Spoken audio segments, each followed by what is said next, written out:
आज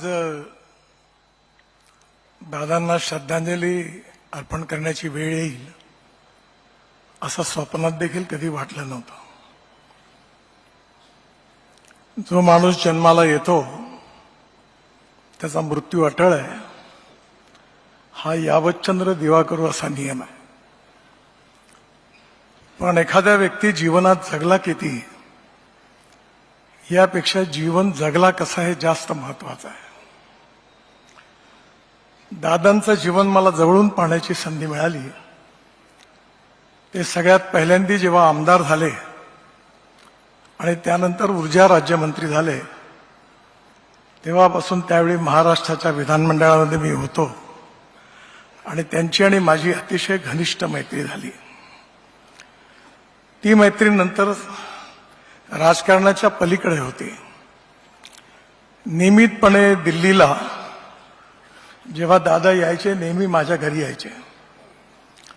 आल्यानंतर पहिले खिशातला एक कागद काढायचे.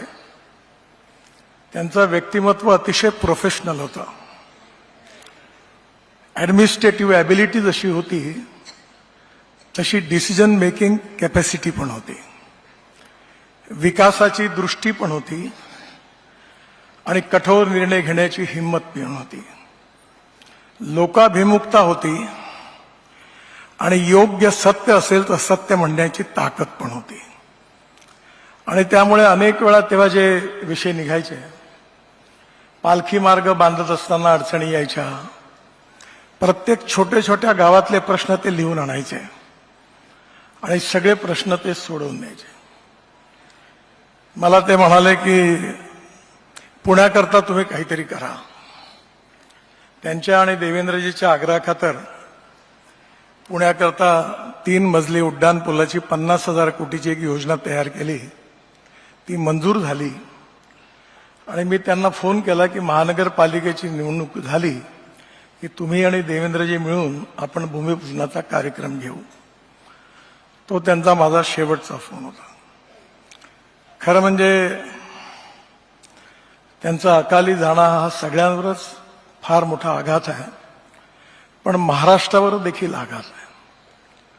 निर्णय घेणारा, विकासाची दृष्टी ठेवणारा आणि निर्णयाकरता हिमतीने त्याची किंमत चुकवण्याची हिंमत दाखवणारा नेता होता. नाही तर नुसतं गोडगोड बोलून काही प्रश्न सुटत नाहीत. एखादी गोष्ट जनतेच्या हिताची असेल तर ती झाली पाहिजे याचा आग्रह, ती मला मान्य नाही, हे होणार नाही, हे स्पष्टपणे सांगण्याची त्यांची हिंमत होती. हे मी त्यांना सभागृहातही बघितलं. आणि 2009 नंतर मग मी दिल्लीत गेल्यानंतर माझं मुंबईत येणं जवळपास कमी झालं. पण सातत्याने दादा दिल्लीमध्ये येतील त्यावेळी त्यांची भेट व्हायची आणि कागद काढून त्यांचा अजेंडा पूर्ण झाल्यावर मनसोक्त गप्पा व्हायच्या आणि त्या सगळ्या राजकारणापलीकडच्या होत्या. त्यांच्या आयुष्यातले, माझ्या आयुष्यातले अनेक असे प्रसंग आहेत, चर्चा करता येण्यासारखी नाही आहे, पण त्याची हमखास चर्चा पण व्हायची. आणि म्हणून अशा प्रकारचा एक अतिशय उमदा नेता, ज्याला महाराष्ट्राच्या विकासाची दृष्टी होती, निर्णय घेण्याची क्षमता होती आणि लोकाभिमुख दृष्टिकोन होता, असा नेता आपण महाराष्ट्राने गमावला. त्यांच्या व्यक्तिमत्वामध्ये ओनरशिप होती. वसंतदादा शुगर इन्स्टिट्यूटची पवार साहेबांना मी विनंती केली की विदर्भात आपण शाखा उघडा. त्यांना जागा मिळाली, त्याचं काम सुरू झालं आणि एक दिवस सकाळी 5 वाजताच्या विमानाने अजितदादा नागपूरला आले आणि स्वतः ते त्या ठिकाणी जागा पाहायला गेले आणि वापस येताना माझ्या घरी आले. मी त्यांना म्हटलं, तुम्ही आज नागपुरात कशा करता आले?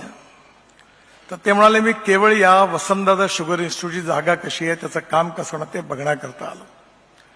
मी म्हटलं, तुमची ओनरशिप एखाद्या कामाबद्दलची खरंच शिकण्यासारखी आहे की त्या कामाकरता त्यांनी वेळ काढला, तेवढ्याकरता ते आले.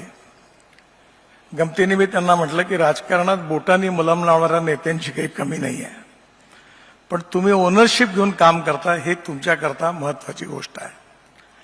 आणि म्हणून राजकारणा पलीकडचा एक मित्र, विकासाची दृष्टी ठेवणारा आणि महाराष्ट्राकरता, महाराष्ट्रातल्या ग्रामीण जनतेकरता, शेतकऱ्यांकरता, विशेषतः ऊस उत्पादक शेतकरी असतील त्याच्याबरोबर त्यांनी इतरही शेतकऱ्यांची दुःख, त्याची संवेदनशीलता त्यांच्या मनामध्ये होती. अशा एका अतिशय उमद्या नेत्याला आपण गमावलेलं आहे. एकंदरीत पवार परिवारावर तर आघात आहेच, पण महाराष्ट्रावरही खूप मोठा आघात आहे. आणि माझ्यासारख्याकरता विशेष रूपाने एक अतिशय उत्तम व्यक्तिगत मित्र राजकारणापलीकडचा गमावला आहे.